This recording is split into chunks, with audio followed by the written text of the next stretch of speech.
اعوذ باللہ من الشیطان الرجیم، بسم اللہ الرحمن الرحیم۔ بہت ہی پیارے مسلمان بھائیوں اور بہنوں، عزیزوں، بیٹوں اور بیٹیوں، السلام علیکم ورحمۃ اللہ وبرکاتہ۔ میں غلام مصطفیٰ ہوں اور آپ دیکھ رہے ہیں میرا یوٹیوب فیس بک چینل پیام اسلام، جس میں درس قرآن کے سلسلہ میں آج ہمارا موضوع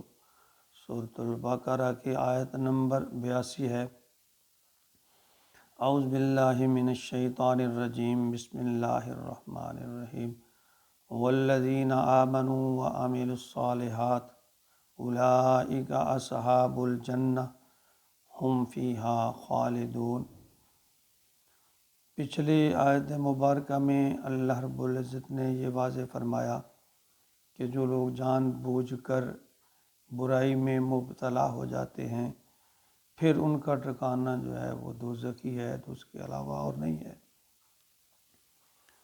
تو اس کے ساتھ ہی اللہ رب العزت نے جنت کا تذکرہ فرمایا ہے، فرمایا والذین آمنوا وعملوا الصالحات، جو لوگ ایمان لائیں اور نیک عمل کریں۔ اب نیک عمل کے بارے میں ہر شخص نے اپنا ایک تصور اور نظریہ بنا رکھا ہے، جبکہ نیک عمل سے قرآن مجید کی جو مراد ہے وہ دین کے سارے تقاضوں کو پورا کرنا ہے۔ محض کوئی خیراتی ادارہ یا کوئی یتیم خانہ کھول دینا، یا بیواؤں کے لیے کوئی فلاح و بہبود کا، یا اور دنیا کے لیے کوئی فلاح و بہبود کا کوئی انتظام کر دینا، اور خود جو ہے سودی لین دین اور دھوکہ فریب پر مبنی کاروبار کو ترک نہ کرنا، نیکیوں کا جو مسخ شدہ تصور ہے اس کو ترک نہ کرنا۔ جبکہ نیکی جو ہے اس کا جامع جو تصور ہے اللہ کے نزدیک، تو اللہ تعالیٰ نے تمام فرائض کی بجاوری، دین کے تمام تقاضے پورے کیے جائیں،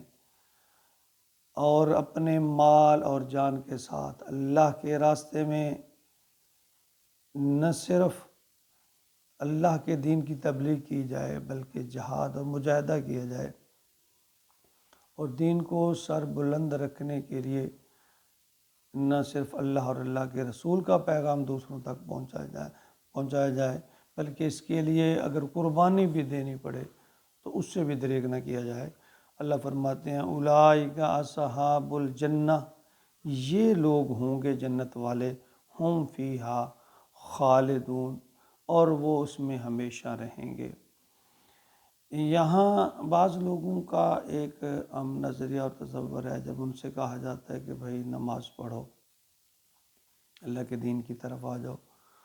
تو وہ یہ حجت پیش کرتے ہیں کہ یار میں جھوٹ نہیں بولتا، میں حلال کماتا ہوں، میں لوگوں کے سکھ کے لیے جو ہے وہ اسباب پیدا کرتا ہوں۔ ٹھیک ہے، اپنی جگہ پہ یہ اچھے کام ہیں، لیکن یہ اچھے کام ہمارے اس وقت کام آئیں گے جب ہم اپنے آپ کو کم حق کو دین کے مطابق، اسلام کے مطابق ڈھال لیں گے، اس وقت یہ نیکیاں ہمارے کام آئیں گی۔ یاد رکھو، یہ کافر لوگ، مشرک لوگ، بے دین لوگ جتنا بھی اللہ کے مخلوق کے لیے اچھائیاں اور بھلائیاں پیدا کریں، جب تک یہ اللہ اور اللہ کے یعنی توحید اور رسالت کو نہیں مانتے تو یہ ان کے کام نہیں آئیں گے۔ ہاں، یہ بات ضرور ذہن میں رکھنی چاہیے کہ ہمیں مسلمان ہو کر، مسلمان بن کر ان باتوں پہ چلنا ہے، یعنی پہلے ہم نے مسلمان ایماندار بننا ہے، پھر ہم نے اس باتوں پر چلنا ہے۔ اسلام بھی ہمیں یہی سکھاتا ہے۔ اسلام صرف نماز، روزہ، حج اسی کا نام نہیں ہے کہ نماز بھی پڑھیں اور بے ایمانی بھی کریں، نماز بھی پڑھیں جھوٹ بھی بولیں، نماز بھی پڑھیں دوسروں کو دھوکہ بھی دیں، نماز بھی پڑھیں ملاوٹ بھی کریں۔ اسلام اس بات کی اجازت ہرگز نہیں دیتا، لیکن اسلام یہ کہتا ہے کہ تم پہلے ایمان کی طرف آؤ، اللہ اور اللہ کے رسول کا اقرار کرو، دل سے مانو، اس کے احکامات کی طرف آؤ، اور پھر ان اچھائیاں جو اچھائیاں ہیں ان کو اپناؤ، تب یہ اچھائیاں بھلائیاں ہمارے کام آئیں گی، نہ کہ ہم ساری یہ نماز کو چھوڑ کر اچھائی کے ٹھیک ہے، یہ اللہ تعالیٰ ہر کسی کو توفیق عطا فرمائے اور اللہ اس کو ہمارے لیے نجات کا ذریعہ بھی بنائے، لیکن ان آیات مبارکہ کے روح میں اللہ تعالیٰ واضح فرماتے ہیں کہ تم پہلے ایمان یعنی اللہ کی توحید کا اقرار کرو، پھر رسالت کا اقرار کرو، اور پھر میرے جو احکامات ہیں ان پر چلنے کی کوشش کرو، اور پھر جو اسلام تو دین ہی،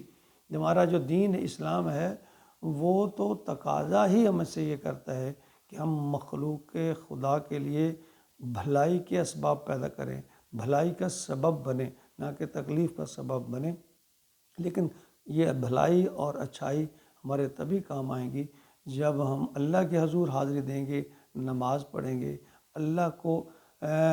وحدہ لا شریک مانیں گے، نبی اکرم صلی اللہ علیہ وسلم کو آخری نبی مانیں گے اور ان کے پیارے احکامات پر چلنے کی کوشش کریں گے۔ اللہ تعالیٰ میں ہماری آل اولاد کو، ہمارے سب پاکستانیوں کو، پوری دنیا کے مسلمانوں کو اپنی زندگیاں اسلام کے مطابق ڈھالنے کی توفیق عطا فرمائے، آمین یا رب العالمین۔